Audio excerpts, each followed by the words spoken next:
मन नारायण नारायण नारायण भज मन नारायण नारायण नारायण। गोविंद मेरो है गोपाल मेरो है, कृपा के बिहारी नंदलाल मेरो है। पाके बिहारी जय हो तुम्हारी, जय हो तुम्हारी लाला जय हो तुम्हारी। गोविंद मेरो है गोपाल मेरो है, श्री बांके बिहारी नंदलाल मेरो है। बांके बिहारी जय हो तुम्हारी, जय हो तुम्हारी लाला जय हो तुम्हारी। आज हम 15वां अध्याय पढ़ेंगे और चित्रकूट को अंगरा और नारद जी का उपदेश। आगे श्री सुखदेव जी कहते हैं, परीक्षित, राजा चित्रकूट शोकग्रस्त होकर मुर्दे के समान अपने मृत पुत्र के पास ही पड़े हुए थे। अब महर्षि अंगरा और देव ऋषि नारद उन्हें सुंदर सुंदर उक्तियों से समझाने लगे। उन्होंने कहा, हे राजेंद्र, जिसके लिए तुम इतना शोक कर रहे हो वह बालक इस जन्म और पहले जन्मों में तुम्हारा कौन था, उसके तुम कौन थे और अगले जन्मों में भी उसके साथ तुम्हारा क्या संबंध रहेगा। जैसे जल के वेग से बालू के कण एक दूसरे से जुड़ते और बिछुड़ते रहते हैं, वैसे ही समय के प्रभाव में प्राणियों का विमेलन और बिछो होता रहता है। हे राजन, जैसे कुछ बीजों से दूसरे बीज उत्पन्न होते रहते हैं, नष्ट हो जाते हैं, और वैसे ही भगवान की माया से प्रेरित होकर प्राणियों में अन्य प्राणी उत्पन्न और नष्ट होते रहते हैं। हे राजन, हम तुम और हम लोगों के साथ इस जगत में जितने भी चराचर प्राणी वर्तमान हैं, वे सब अपने जन्मों के पहले नहीं थे और मृत्यु के पश्चात और नहीं रहेंगे। इसमें सिद्ध है कि इस समय भी उनका अस्तित्व नहीं है, क्योंकि सत्य वस्तु तो सब समय एक सी ही रहती है। भगवान ही समस्त प्राणियों के अधिपति हैं। उनमें जन्म मृत्यु आदि विकार बिल्कुल नहीं है। उन्हें न किसी की इच्छा है और न अपेक्षा। वे अपने आप परतंत्र प्राणियों की सृष्टि कर लेते हैं, उनके द्वारा अन्य प्राणियों की रचना, पालन और संहार करते हैं। ठीक वैसे ही जैसे बच्चे घरों दे खेल खिलौने बना कर बिगाड़ते रहते हैं।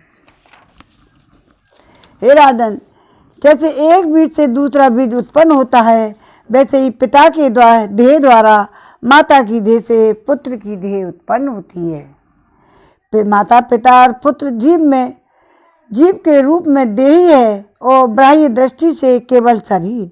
उनमें देही जीव घट और आदि कार्यों में पृथ्वी के समान नित्य हैं।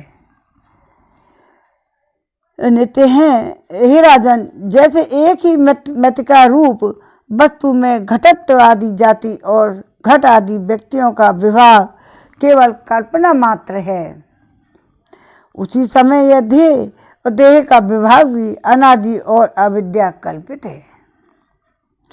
श्री सुखदेव जी कहते हैं, हे राजन, जब महर्षि अंगरा और देव ऋषि नारद ने इस प्रकार राजा चित्रकेतु की समझाया और बुझाया, तब उन्होंने कुछ धीरज धारण करके शोक में मुरझाए हुए मुख को हाथ से पोंछा और कहा, राजा चित्रकूट बोले, आप दोनों परम ज्ञानवान और महान से महान जान पड़ते हैं तथा अपने को अवधूत वेश में छिपाकर यहाँ आए हैं। कृपा करके बताइए कि आप लोग कौन हैं। मैं जानता हूँ कि बहुत से भगवान के प्यारे ब्रह्मवेत्ता मेरे जैसे विशेष शक्ति प्राणियों को उपदेश करने के लिए उन्मुक्त का सा भेष बनाकर पृथ्वी पर स्वच्छंद विचरण करते हैं।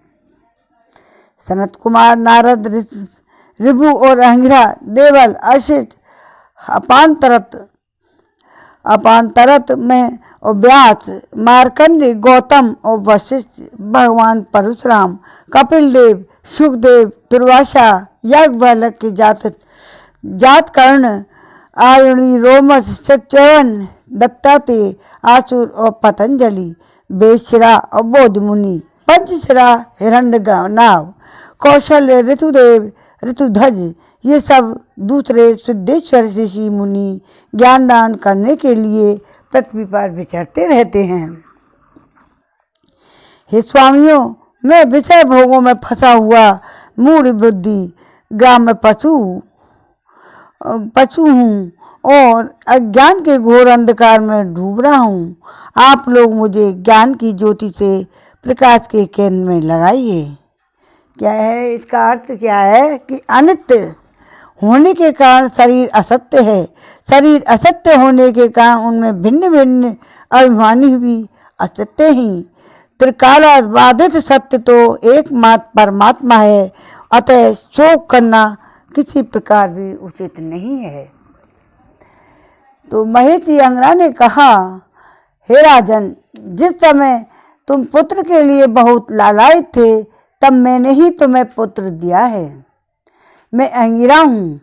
ये जो तुम्हारे सामने खड़े हैं स्वयं ब्रह्मा जी के पुत्र सर्वसमर्थ देव ऋषि नारद हैं। जब हम लोगों ने देखा कि तुम पुत्र शोक के कारण बहुत ही घने अज्ञान अंधकार में डूब रहे हो, तब सोचा कि तुम भगवान के भक्त हो, शोक करने योग्य नहीं हो, अतः तुम पर अनुग्रह करने के लिए ही हम दोनों यहाँ आए हैं। हे राजन, सच्ची बात तो यह है कि जो भगवान और ब्राह्मणों का भक्त है, उसे किसी अवस्था में शोक नहीं करना चाहिए। जिस समय पहले मैं तुम्हारे घर आया था, उसी समय मैं तुम्हें परम ज्ञान का उपदेश देता हूँ, परंतु मैंने देखा कि अभी तो तुम्हारे हृदय में पुत्र की उत्कट लालसा है, इसलिए उस समय तुम्हें ज्ञान न देकर मैंने पुत्र ही दिया। अब तुम स्वयं अनुभव कर रहे हो कि पुत्रवानों को कितना दुख होता है। यह बात स्त्री, घर, धन, विविध प्रकार की ऐश्वर्य संपत्तियाँ, शब्द, रूप, रस आदि विषय, राज वैभव, पृथ्वी, राज, सेना, खजाना, सेवक, अमान्य, सगे संबंधी, इष्ट मित्र सबके लिए हैं, क्योंकि ये सब के सब अनित्य हैं। शूरसेन, अतएव ये सभी शोक और मोह और भय और दुख के कारण हैं। मन के खेल खिलौने हैं, सर्वथा कल्पित और मिथ्या हैं, क्योंकि ये न होने पर भी दिखाई पड़ रहे हैं। यही कारण है कि एक क्षण दिखने पर भी दूसरे क्षण लुप्त हो जाते हैं। ये गंधर्व नगर स्वान, जादू और मनोरथ की वस्तुओं के समान सर्वथा असत्य है। जो लोग कर्म वासनाओं से प्रेरित होकर विषयों का चिंतन करते हैं, उन्हीं का मन अनेक प्रकार की कर्मों की सृष्टि करता है। जीवात्मा का यह देह जो पंचभूत ज्ञानेंद्रियां और कर्मेंद्रियों का संघात है, जीव को विविध प्रकार के कलेश और संताप देने वाली कही जाती है। इसलिए तुम अपने मन को विषय में भटकने से रोककर शांत करो, स्वस्थ करो और उस मन के द्वारा अपने वास्तविक स्वरूप का विचार करो तथा इस द्वैत ब्रह्म में नित्य तत्व की बुद्धि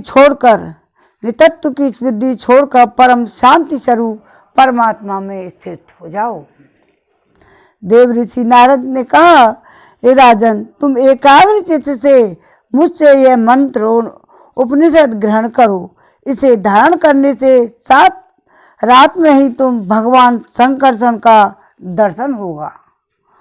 और नरेंद्र प्राचीन काल में भगवान शंकर आदि शंकरसन देव के ही चरण कमलों का आश्रय लिया था। इससे उन्होंने द्वैत भ्रम का परित्याग कर दिया और उनकी महिमा को प्राप्त हुए, जिससे बढ़कर तो कोई है ही नहीं, समान भी नहीं है।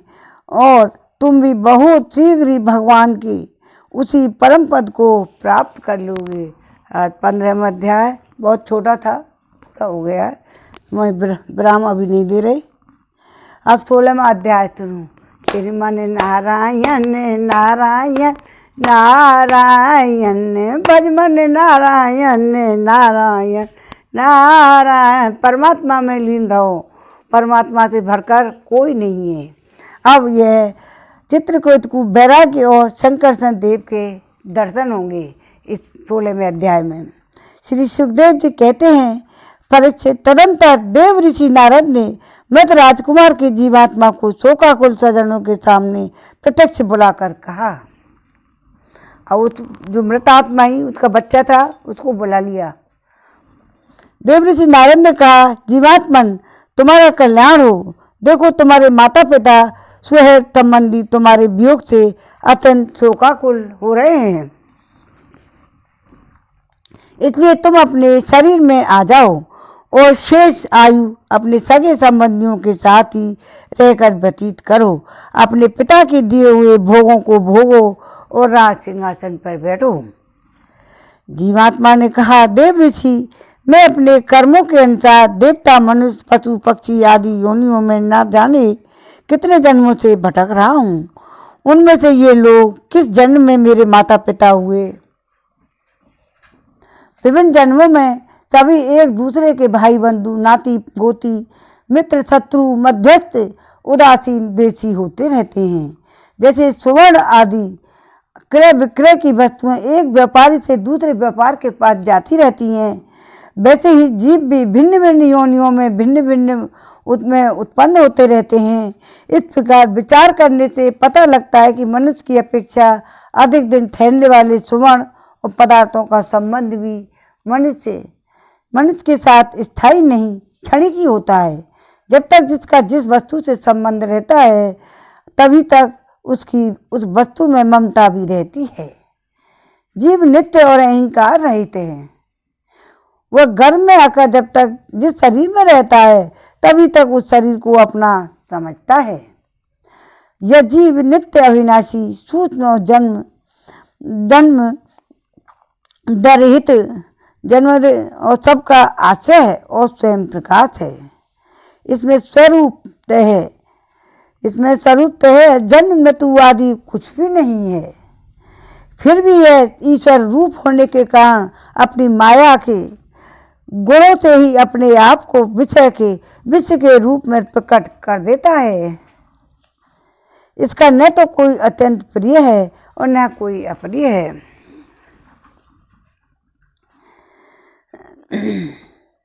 न तो इनको प्रिय है न कोई अप्रिय है, और न अपना है न पराया, क्योंकि गुण दोष हित अहित करने वाले मित्र शत्रु आदि की भिन्न भिन्न बुद्धि वृत्तियों का ही अकेला ही साक्षी है। वास्तव में यह अद्वितीय है। यह आत्मा कार्य कारण का साक्षी और स्वतंत्र है। इसलिए यह शरीर आदि के गुण दोष अथवा कर्मफल को ग्रहण नहीं करता, सदा उदासीन भाव से स्थित रहता है। श्री सुखदेव जी कहते हैं, यह जीवात्मा इस प्रकार कहकर चला गया। जो जीव था, जो मृत्यु हो गई थी, वो उसने अभी जो प्रसंग छिड़ा है उन्होंने, तो वो ही बता के गए हैं। वह जीवात्मा इस प्रकार कहकर चला गया। उसके सगे संबंधी उसकी सभी बात को सुन रहे थे और सुनकर अत्यंत विस्मित हुए। उनका स्नेह बंधन कट गया। उसके मरने का शोक भी जाता रहा।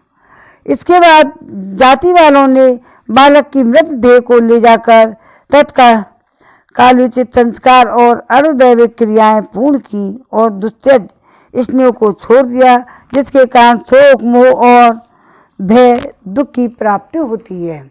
दाह संस्कार कर दिया। इसका मतलब यह, वे परीक्षित, जिन रानियों ने बच्चे को विष दिला दिया था, वे बाल हत्या के कारण श्रीहीन हो गई थी और लज्जा के मारे आंख तक नहीं उठा सकती थी। उन्होंने अंगिरा ऋषि के उपदेशों को याद करके मत्स्यहीन हो यमुना जी के तट पर मृत ब्राह्मणों के आदेशानुसार बाल हत्या का प्रायश्चित किया। परीक्षित, इस प्रकार अहिरा और नारद जी के उपदेश से विवेक बुद्धि जागृत हो जाने के कारण राजा चित्रकेतु गर्भगृहस्थी के अंधेरे कुएं से उसी प्रकार बाहर निकल पड़े जैसे कोई हाथी तालाब के कीचड़ से निकल जाए। उन्होंने यमुना जी में विधि पूर्वक स्नान करके तर्पण आदि धार्मिक क्रियाएं की। तदंतर संयतेंद्रिय और मीन और संयम तेंद्रिय और मौन होकर उन्होंने देव ऋषि नारद और महेशी अंगिरा के चरणों की वंदना की। और भगवान नारद ने देखा कि चित्रकेतु जितेंद्रिय भगवत भक्त और शरणागत हैं, अतः उन्होंने बहुत प्रसन्न होकर उन्हें इस प्रकार विद्या का उपदेश दिया। देव ऋषि नारद ने यूं ही उपदेश किया। ओंकार स्वरूप भगवान आप वासुदेव, प्रद्युम्न, अनिरुद्ध और शंकरसन के रूप में क्रमशः चित्त और बुद्धि, मन और अहंकार के अधिष्ठाता हैं। क्या कहा? देव ऋषि नारद जी ने जब उपदेश किया, ओंकार स्वरूप भगवान आप वासुदेव, प्रद्युम्न, अनिरुद्ध और शंकरसन के रूप में क्रमशः चित्त और बुद्धि, मन और अहंकार के अधिष्ठाता हैं। मैं आपके इस चतुर्व्यूह रूप का बार बार नमस्कार और ध्यान करता हूँ। आप विशुद्ध और विज्ञान स्वरूप हैं। आपकी मूर्ति परमात्मा आनंद में ही है। आप अपने स्वरूप में आनंद में ही मग्न हैं और परम शांत हैं। दैत्य दृष्टि आपको छू तक नहीं सकती। मैं आपको नमस्कार करता हूँ। अपने स्वरूप भूत आनंद की अनुभूति से ही अपने माया जनित राग द्वेष आदि दोषों का तिरस्कार कर रखा है। मैं आपको नमस्कार करता हूँ। आप सबकी समस्त इंद्रियों के प्रेरक, परम महान और विराट स्वरूप हैं। मैं आपको नमस्कार करता हूँ। मन सहित वाणी आप तक न पहुंचकर बीच में ही लौट आती है। उसके उपरांत हो जाने पर अद्वितीय नाम रूप रहित चेतना मात्र और कार्य कारण से परे की वस्तु रह जाती है। यह हमारी रक्षा करें। यह कारण जगत जिनमें उत्पन्न होता है, जिनमें स्थित है और जिनमें लीन होता है, तथा जो मिट्टी की वस्तुओं में व्याप्त मृतिका के समान सब में ओत प्रेत है, उन परम ब्रह्म स्वरूप आपको मैं नमस्कार करता हूँ। यद्यपि आप आकाश के समान बाहर भीतर एक रस्ते व्याप्त हैं, तथापि आपको मन, बुद्धि और ज्ञानेंद्रियां अपनी ज्ञान शक्ति से नहीं जान सकती और प्राण तथा कर्मेंद्रियां अपनी क्रिया रूप शक्ति से स्पर्श भी नहीं कर सकती। मैं आपको नमस्कार करता हूँ। शरीर, इंद्रिय, प्राण, मन और बुद्धि जागृत तथा स्वप्न अवस्थाओं में आपके चैतन्य वंश में युक्त होकर अपना काम करते हैं और सुषुप्ति और मूर्छा की अवस्थाओं में आपके चैतन्य अंश युक्त न होने के कारण अपना काम करने में असमर्थ हो जाते हैं।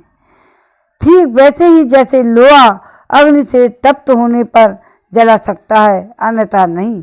जिसे दृष्टा कहते हैं, वह भी आपका ही एक नाम है। जागृत आदि अवस्थाओं में आप उसे स्वीकार कर लेते हैं। वास्तव में आपसे पृथक उनका कोई भी अस्तित्व नहीं है। ओंकार स्वरूप महाप्रभावशाली महाविभूति प्रति भगवान महापुरुष की को नमस्कार है। श्रेष्ठ भक्तों का समुदाय अपने कर कमलों की कलियों से आपके युगल चरण कमलों की सेवा में संलग्न रहता है। हे प्रभु, आप ही सर्वश्रेष्ठ हैं। मैं आपकी बार बार नमस्कार करता हूँ। इस समय हम श्रीनाथ जी के दर्शन करके आए हैं और भगवान के उनके ही प्रारब्ध में हम यहाँ जोधपुर में आकर अपनी कथा बाँच रहे हैं। श्री सुखदेव जी कहते हैं, परीक्षित, देव ऋषि नारद अपने शरणागत भक्त चित्रकेतु की इस विद्या का उपदेश करके महिषी अंगरा के साथ ब्रह्मलोक को चले गए। राजा चित्रकेत ने देव ऋषि नारद जी के द्वारा उपदिष्ट विद्या का उनके आज्ञा अनुसार 7 दिनों तक केवल जल पीकर बड़ी एकाग्रता के साथ अनुष्ठान किया है। तदंतर उस विद्या के अनुष्ठान से 7 रात के पश्चात राजा चित्रकेतु विद्याधरों का अखंड आधिपत्य प्राप्त हुआ और इसके बाद कुछ ही दिनों में इस विद्या के प्रभाव से उनका मन और भी शुद्ध हो गया। अब वे देवादिदेव भगवान शेष जी के चरणों के समीप पहुंच गए हैं।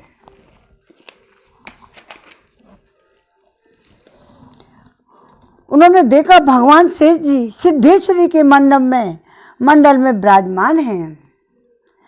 जहाँ जहाँ भगवान अपने अपने स्थान में वहीं विराजमान हो जाते हैं, उनका नाम भी वही पड़ जाता है, उस स्थान का नाम भी वही आता है। जैसे हम अब गए श्रीनाथ जी पर, तो नाथ द्वारा गए थे, नाथ द्वारा में भगवान का नाम श्रीनाथ जी हो गया। जहाँ जहाँ भगवान जैसे जैसे काम करते हैं वहाँ उनका नाम वही बन जाता है।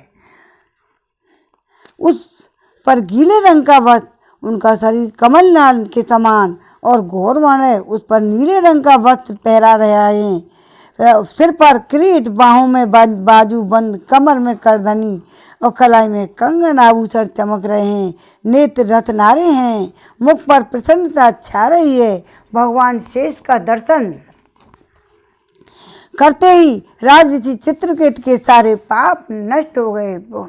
श्रीमन नारायण नारायण नारायण, अरे भजमन नारायण नारायण नारायण, मन नारायण नारायण नारायण, श्रीमन नारायण नारायण नारायण। उन्हीं के आदि पुरुषों ने शेष को नमस्कार किया। उनके नेत्रों में प्रेम के आंसू टप टप गिरने लगे, गिरते जा रहे थे और इससे भगवान शेष के ब्रह्म चरण रखने की चौकी भीग गई और प्रेम द्रेक के कारण उनके मुंह से एक अक्षर भी न निकल सका। वे बहुत देर तक शेष भगवान की कुछ भी स्तुति नहीं कर सके। थोड़ी देर बाद उन्हें बोलने की कुछ शक्ति प्राप्त हुई। उन्होंने विवेक बुद्धि से मन को समाहित किया और संपूर्ण इंद्रियों के ब्रह्मवृत्ति को रोका। फिर उन्होंने जगत गुरु की, जिनके स्वरूप का 5 रात्र आदि भक्ति शास्त्रों में वर्णन किया गया है, इस प्रकार उन्होंने स्तुति की। अजिते जिते सममति साधु भी भगवान जिता तुवे बर्वता विजिता स्ते अपि च भजता मखमांत मानव आतिथ्य अतिकरणम। चित्रकेतु ने कहा, अजित जितेंद्रिय एवं शब्दर्षीय साधुओं ने आपको जीत लिया है और आपने भी अपने सौंदर्य, माधुर्य, कारुण्य आदि गुणों से उनके अपने बस में कर लिया है। अहो, आप धन्य हैं, क्योंकि जो निष्काम भाव से आपका भजन करते हैं उन्हें आप करुणा परवश होकर अपने आप को भी दे डालते हैं। हे भगवान, जगत की उत्पत्ति, स्थिति, प्रलय आपकी लीला और विलास है। विश्व निर्माता ब्रह्मा आदि आपके अंश के भी अंश हैं, फिर भी वे पृथक पृथक अपने को जगतकर्ता मानकर झूठ मूठ एक दूसरे से स्पर्धा करते हैं। ओ प्रभु,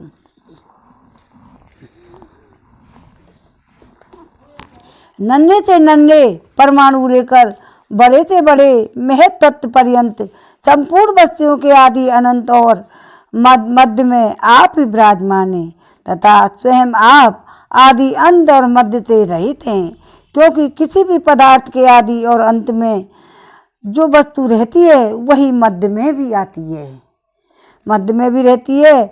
और ब्रह्मांड कोश जो पृथ्वी आदि एक से एक और 10 गुने 7 आवरणों से घिरा हुआ है और अपने ही समान दूसरे करोड़ों ब्रह्मांडों के सहित आप में ही परमाणु के समान घूमता रहता है और फिर भी उसे आपकी सीमा का पता ही नहीं है। इसलिए आप अत्यंत जो नर पशु केवल विषय भोग ही चाहते हैं, वे आपका भजन न करके आपके विभूति स्वरूप आदि इंद्र देवताओं के उपासना करते हैं। हे प्रभु, जैसे राजकुल का नाश होने के पश्चात भी अनुयायियों को की जीविका भी जाती रहती है, वैसे ही क्षुद्र उपास्य देवों का नाश होने पर उनके दिए हुए भोग भी नष्ट हो जाते हैं। हे परमात्मा, आप ज्ञान स्वरूप और निर्गुण हैं, इसलिए आपके प्रति की हुई सकाम भावना से अनन्य कर्मों की समान जन्म मृत्यु रूप फल देने वाली नहीं होती। और जैसे बुने हुए बीजों से अंकुर नहीं उगते, क्योंकि जीवों को जो कुछ दुख और सुख मिलता है, द्वंद्व प्राप्त होते हैं, वे सत्वादि गुणों से ही होते हैं, निर्गुण से नहीं। हे अजित, जिस समय आपने विशुद्ध भगवत धर्म का उपदेश किया था, उसी समय आपने सबको जीत लिया, क्योंकि आप अपने पास कुछ भी संग्रह और परिग्रह रखने वाले, किसी भी वस्तु में अहंता ममता न करने वाले आध्यात्म सनकादिक परम ऋषि भी परम साम्य और मोक्ष प्राप्त करने के लिए उसी भगवत धर्म का आश्रय लेते हैं। वह भगवत धर्म इतना शुद्ध है कि उसमें सकाम धर्म के समान मनुष्यों की वह विषय बुद्धि नहीं होती है। यह मैं हूँ, यह मेरा है, यह तू है, यह तेरा है। इसके विपरीत जिस धर्म में मूल में ही विषमता का बीज बो दिया जाता है, तो वह अशुद्ध और नाशवान और अधर्म बहुल होता है।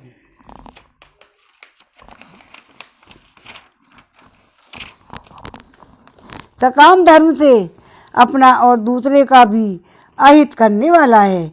इसे अपना ही पराया किसी का कोई भी प्रयोजन और हित सिद्ध नहीं होता। प्रत्युत सकाम धर्म से जब अनुष्ठान करने वाला चित्त दुखता है, तब आप रुष्ट होते हैं, और जब दूसरा चित्त दुखता है और वह धर्म नहीं रहता, अधर्म हो जाता है। हे भगवान, आपने जिस दृष्टि से भागवत धर्म का निरूपण किया है,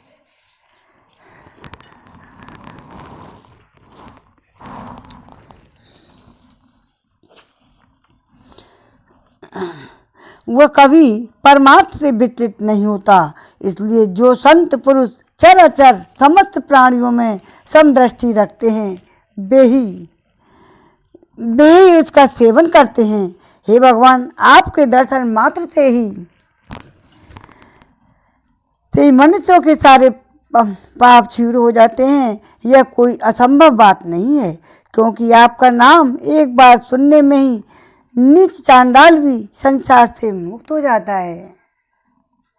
हे भगवान, इस समय आपके दर्शन मात्र से ही मेरे सारे अंतःकरण सारा मल धुल गया है, तो ठीक है, क्योंकि आपके अनन्य प्रेमी भक्त देव ऋषि नारद ने जो भी कुछ कहा है वह मिथ्या कैसे हो सकता है। हे अनंत भगवान, हे अनंत, आप संपूर्ण जगत की आत्मा हैं, अतः संसार में प्राणी जो कुछ करते हैं वह सब आप जानते ही रहते हैं। इसलिए जैसे जुगनू सूर्य को प्रकाशित नहीं कर सकता, वैसे ही परम गुरु आपसे मैं क्या निवेदन करूं।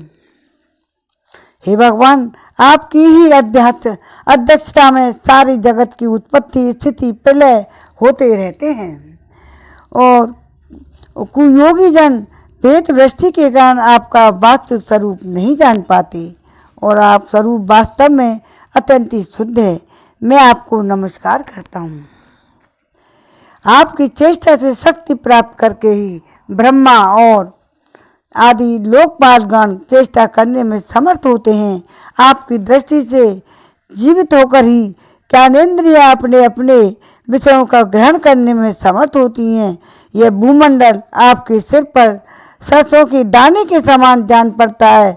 मैं आप सहत शीशा भगवान को बार बार नमस्कार करता हूँ। श्री सुखदेव जी कहते हैं, हे परीक्षित, जब विद्याधरों के अधिपति चित्रकेतु ने अनंत भगवान की इस प्रकार स्तुति की, तब उन्होंने प्रसन्न होकर उनसे कहा। अब भगवान उनकी जवाब दे रहे हैं, उपदेश दे रहे हैं। अब सुनो। हे चित्रकेतु, देव ऋषि नारद और ऋषि अंगिरा ने तुम्हें मेरे संबंध में जिस विद्या का उपदेश दिया है, उससे और मेरे दर्शन से तुम भली भांति सिद्ध हो चुके हो। और मैं ही समस्त प्राणियों के रूप में हूँ। मैं ही उनका आत्मा और मैं ही पालन करता भी हूँ। शब्द ब्रह्म, वेद और परम ब्रह्म दोनों ही मेरे सनातन रूप हैं। आत्मा कार्य कारणात्मक जगत में व्याप्त है और कार्य कारणात्मक जगत आत्मा में स्थित है तथा इन दोनों में ही अधिष्ठान रूप से मैं व्याप्त हूँ और मुझ में ये दोनों कल्पित हैं। जैसे स्वरूप में सोया हुआ पुरुष स्वप्नांतर होने के संपूर्ण जगत में अपने में ही देखता है और स्वप्नांतर के टूट जाने पर स्वप्न में ही जगत जागता है और अपने को संसार के एक कोने में स्थित देखता है, परंतु वास्तव में वह भी स्वप्न ही है। वैसे ही जीव को जागृत आदि अवस्था में परमेश्वर की ही माया है। यूँ जानकर कि सबके साक्षी मायातीत परमात्मा का ही स्मरण करना चाहिए। जीते जगते खाते पीते भगवान का नाम लेना ही परमात्मा है। परमात्मा सभी जगह पर हैं, कहीं भी। सब भूमि गोपाल की जिसके मन में अटक रहा है वही अटक रहा है। जहाँ कहीं भी भगवान का नाम ले लो वहीं भगवान, आप भगवान को समर्पित हैं, भगवान हमारे लिए भी समर्पित हैं। तो अपने स्वप्नांतर में जब टूट जाने पर स्वप्न में ही जागता है और अपने के संसार के कोने में स्थित देखता है, परंतु वास्तव में यह भी स्वप्न ही है। ऐसे ही जीव को जागृत अवस्थाएं परमेश्वर की ही माया है। यूँ जानकर सबके साक्षी मायातीत परमात्मा का ही स्मरण करना चाहिए। सोया हुआ पुरुष जिसकी सहायता से अपनी निंद्रा उसके अतीन्द्रिय सुख का अनुभव करता है, वह ब्रह्म में ही हूँ। उसे तुम अपनी आत्मा समझो। पुरुष निंद्रा और जागृति इन दोनों ही अवस्थाओं का अनुभव करने वाला है और वह उन अवस्थाओं में अग्नित होने पर भी वास्तव में उनसे पृथक हूँ। वह सब अवस्थाओं में रहने वाला अखंड एक रस ज्ञानी ब्रह्म है, वही परम ब्रह्म है। जब जीव मेरे स्वरूप को भूल जाता है तब वह अपने को अलग मान बैठता है। इसी से उसे संसार के चक्करों में पड़ना पड़ता है और जन्म पर जन्म और मृत्यु पर मृत्यु प्राप्त होते रहते हैं। यह मनुष्य योनि ज्ञान और विज्ञान का मूल स्रोत है। यह बहुत बड़ा ज्ञान और वैराग्य का बहुत बड़ा स्रोत है।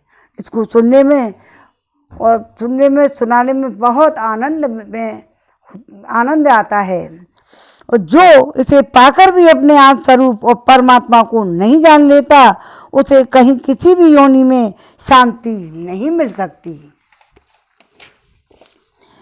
हे राजन, सांसारिक सुख के लिए जो चेष्टाएं की जाती हैं उनमें भ्रम है, कलेश है और जिस परम ब्रह्म सुख के उद्देश्य से वे की जाती हैं उसके ठीक विपरीत परम दुख देती हैं। किंतु कर्मों से निवृत्त हो जाने से किसी प्रकार का भय नहीं है। यह सोचकर बुद्धिमान पुरुष को चाहिए वह किसी प्रकार के कर्म अथवा उनके फलों का संकल्प न करे। जगत के सभी स्त्री पुरुष इसलिए कर्म करते हैं उन्हें सुख मिले, उनका दुखों से पिंड छूटे, परंतु उन कर्मों से न तो उनका दुख दूर होता है न उनकी सुख ही में प्राप्ति होती है। जो मनुष्य अपने को बहुत बड़ा बुद्धिमान मानकर कर्म के पछड़ों में पड़े हुए हैं उनके विपरीत फल मिलता है। यह बात समझ लेनी चाहिए कि साथ ही यह भी जान लेना चाहिए आत्मा का स्वरूप अत्यंत ही सूक्ष्म है, बहुत छोटा। जागृत स्वप्न सुषुप्त, जागृत स्वप्न सुषुप्त इन तीनों अवस्थाओं तथा इनके अभिमानियों से एक विलक्षण है। यह जानकर इस लोक में देखे और परलोक में सुने जाते हैं। विषय भोगों से विवेक बुद्धि के द्वारा अपना पिंड छुड़ा लें और ज्ञान और विज्ञान में ही संतुष्ट रहकर मेरा भक्त हो जाए।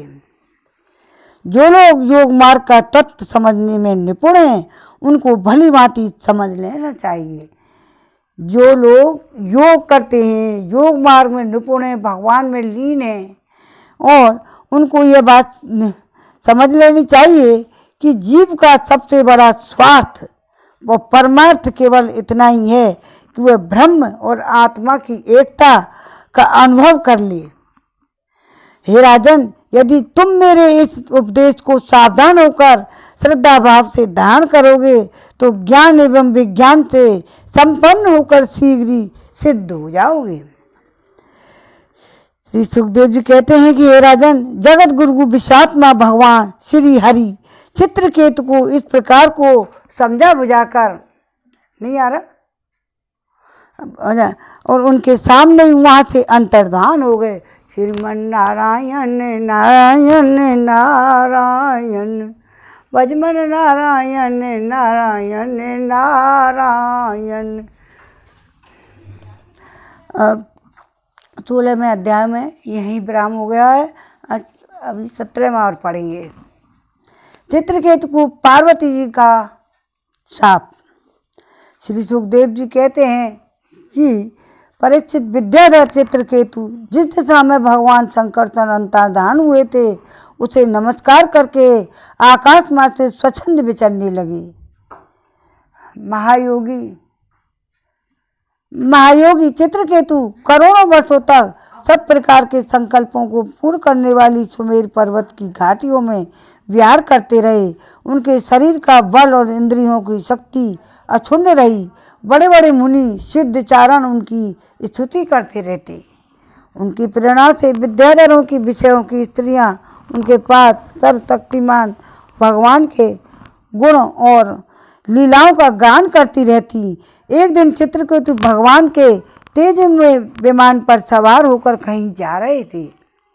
उसी समय उन्होंने देखा भगवान शंकर बड़े बड़े मुनियों के सभा में सिद्ध चारणों के बीच बैठे हुए हैं और साथ ही भगवती पार्वती अपनी गोद में बैठाकर एक हाथ से उन्हें आलिंगन किए हुए हैं। यह देखकर चित्रकेतु विमान चढ़े हुए ही उनके पास चले गए और भगवती पार्वती की को सुना कर जोर से हंसने और कहने लगे। चित्रकेतु ने कहा, अहो, ये सारे जगत के धर्म रक्षक शिक्षक और गुरुदेव हैं। ये समस्त प्राणियों में श्रेष्ठ हैं। इनकी यह दिशा है कि भरी सभा में अपनी पत्नी को शरीर से चिपका कर बैठे हुए हैं। जटाधारी बहुत बड़े तपस्वी एवं ब्रह्मवादियों के सभापति होकर भी साधारण पुरुष के समान निर्लज्जता से गोद में स्त्री को लेकर बैठे हैं। महादेव जी को चित्रकेतु को घमंड आ गया। प्राय साधारण पुरुष भी एकांत में ही स्त्रियों के साथ उठते बैठते हैं, परंतु वे इतने बड़े व्रतधारी होकर भी उसे भरी सभा में लिए बैठे हैं।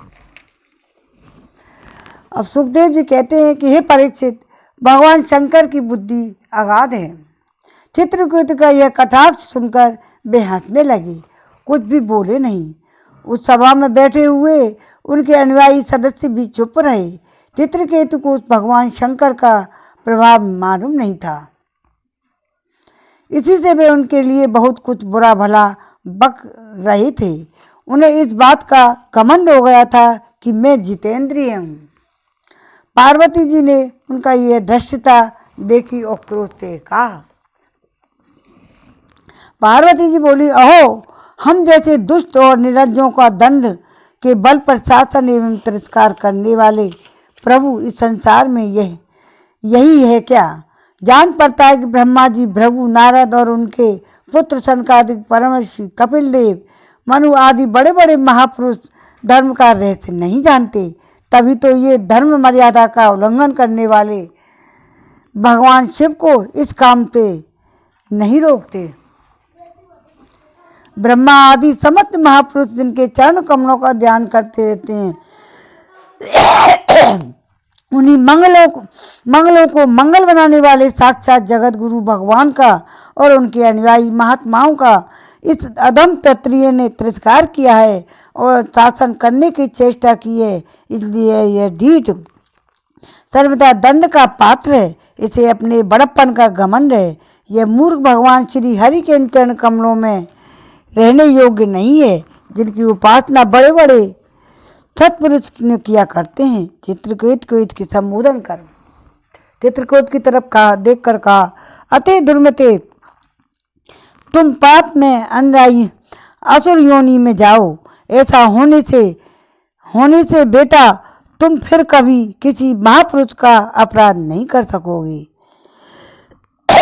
श्री सुखदेव जी कहते हैं कि परीक्षित, जब पार्वती जी ने इस प्रकार चित्रकेतु को श्राप दे दिया, तब वे विमान से उतर पड़े और झुककर उन्हें प्रसन्न करने लगे।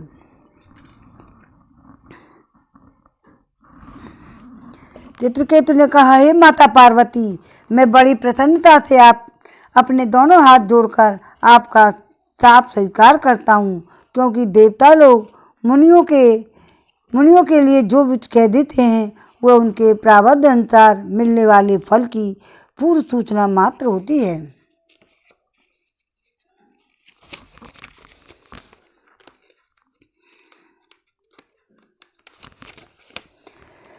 हे देवी, जीव अज्ञान से मोहित हो रहा है और इसी कारण संसार चक्र में भटकता रहता है तथा सदा सर्वदा सर्वत्र सुख और दुख भोगता रहता है। माताजी, सुख और दुख को देने वाले न तो अपना आत्मा है न कोई दूसरा। जो अज्ञानी है वे ही अपने को दूसरे को सुख और दुख का कर्ता माना करते हैं।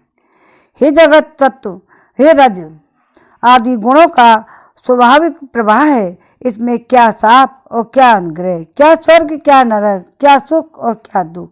एकमात्र परिपूर्णतम भगवान ही बिना किसी की सहायता के अपनी आत्मस्वरूपणी माया के द्वारा ही समस्त प्राणियों की तथा उनके बंधन, मुक्त और सुख दुख की रचना करते हैं।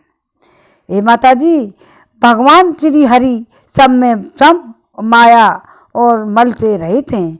उनका कोई प्रिय अप्रिय जाति बंधु अपना पराया नहीं है। जब उनका सुख में राग ही नहीं है तब उनमें राजजन्य क्रोध तो हो ही नहीं कैसे सकता है।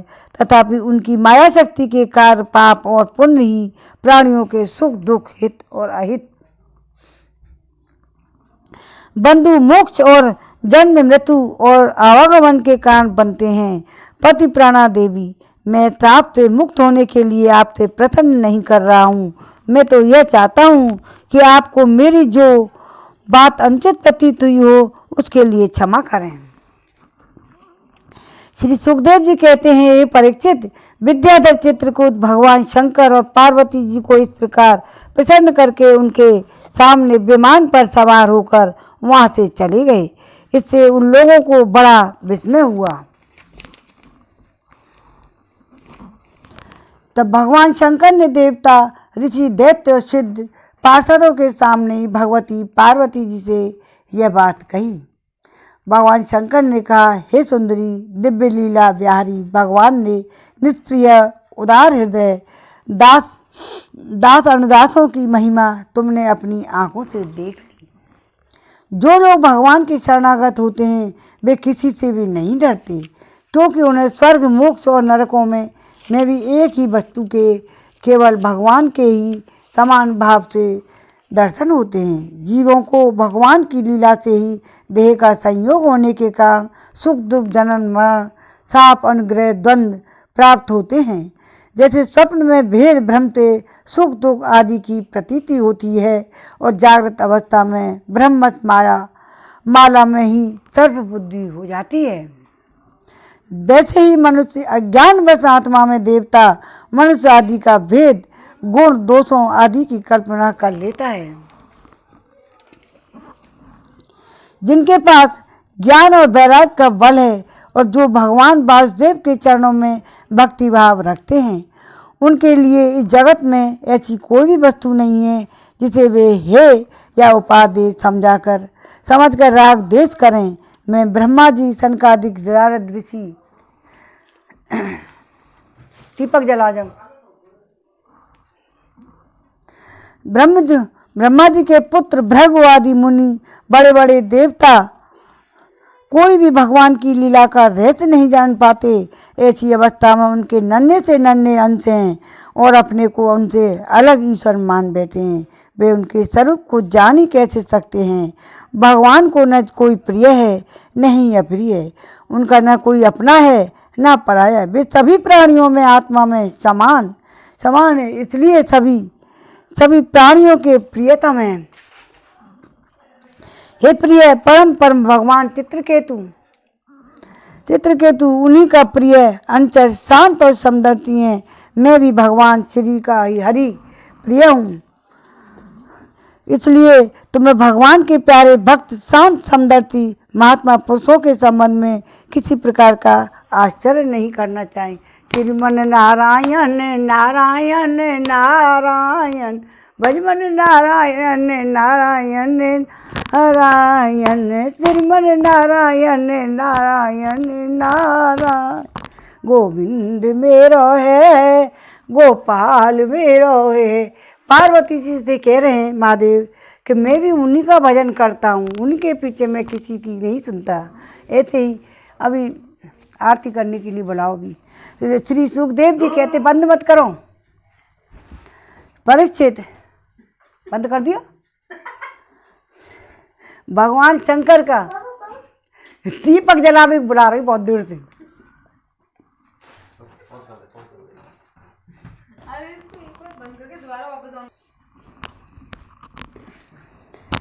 श्रीमन नारायण नारायण नारायण। श्री सुखदेव जी कहते हैं, हे परीक्षित, भगवान शंकर का यह भाषण सुनकर भगवती पार्वती की चित्रवती शांत हो गई और उनका विस्मय जाता रहा। भगवान के परम प्रेमी भक्त चित्रकेतु भी भगवती पार्वती को बदले में शाप दे सकते थे, परंतु उन्होंने ऐसा नहीं किया। उन्हें शाप न देकर उनका शाप सिर चढ़ा लिया। और आप यही साधु पुरुष का लक्षण है। और यही विद्याधर चित्रकेतु दानव योनि का आश्रय लेकर त्वष्टा के दक्षिणाग्नि में पैदा हुए। वहाँ इनका नाम फिर बत्रासुर हुआ। वहाँ भी ये भगवत स्वरूप के ज्ञान और भक्ति से परिपूर्ण ही रहे। तुमने मुझसे पूछा था कि बत्रासुर का दैत्य योनि में जन्म क्यों हुआ, इसलिए ये कारण बताया है बत्रासुर का जन्म क्यों हुआ कि इस विद्याधर चित्रकेतु दानव योनि का आश्रय लेकर त्वष्टा के दक्षिणाग्नि से पैदा हुए। वहाँ इनका नाम बत्रासुर हुआ। वहाँ भी ये भगवत स्वरूप के ज्ञान एवं भक्ति से परिपूर्ण ही रहे। तुमने मुझसे यह प्रश्न पूछा था कि बत्रासुर का दैत्य योनि में जन्म क्यों हुआ, उसे भगवान की ऐसी भक्ति कैसे प्राप्त हुई, उसका पूरा विवरण मैंने तुमको सुना दिया है। और महात्मा चित्रकेतु का यह पवित्र इतिहास केवल उनका ही नहीं, समस्त विष्णु भक्तों का महात्म्य है। इसे जो सुनता है और समस्त बंधनों से मुक्त हो जाता है, जो पुरुष प्रातःकाल उठकर मौन रहकर श्रद्धा के साथ भगवान का स्मरण करते हुए इस इतिहास का पाठ करता है, उसे परम गति की प्राप्ति होती है। 17वें अध्याय में विराम हो गया है। आरती करो सब, आरती। श्री भागवत भगवान की है आरती, पापियों को पाप से है तारती। श्री भागवत भगवान की है आरती, पापियों को पाप से है तारती। ये अमर ग्रंथ, ये मुख्य पंथ, ये पंचम वेद निराला, नव ज्योति जगाने वाला, हरि गाने ही वरदान यही, जग की मंगल की आरती। पापियों को पाप से है तारती, श्री भागवत भगवान की है आरती, पापियों को पाप से है तारती। ये शांति गीत पावन पुनीत सा कोप मिटाने वाला, बिगड़ी को बनाने वाला है, सुख करनी है दुख हरनी है, मधुसूदन की आरती। पापियों को पाप से है तारती, श्री भागवत भगवान की है आरती। पापियों को पाप से है तारती, आज के आनंद की। ये मधुर बोल जग बंद खोल, सन्मार्ग दिखाने वाला, बिगड़ी को बनाने वाला। श्री राम यही घनश्याम यही, प्रभु की महिमा की आरती। पापियों को पाप से है तारती, श्री भागवत भगवान की है आरती। पापियों को पाप से है तारती, आज के आनंद की जय। जय जय श्री राधे।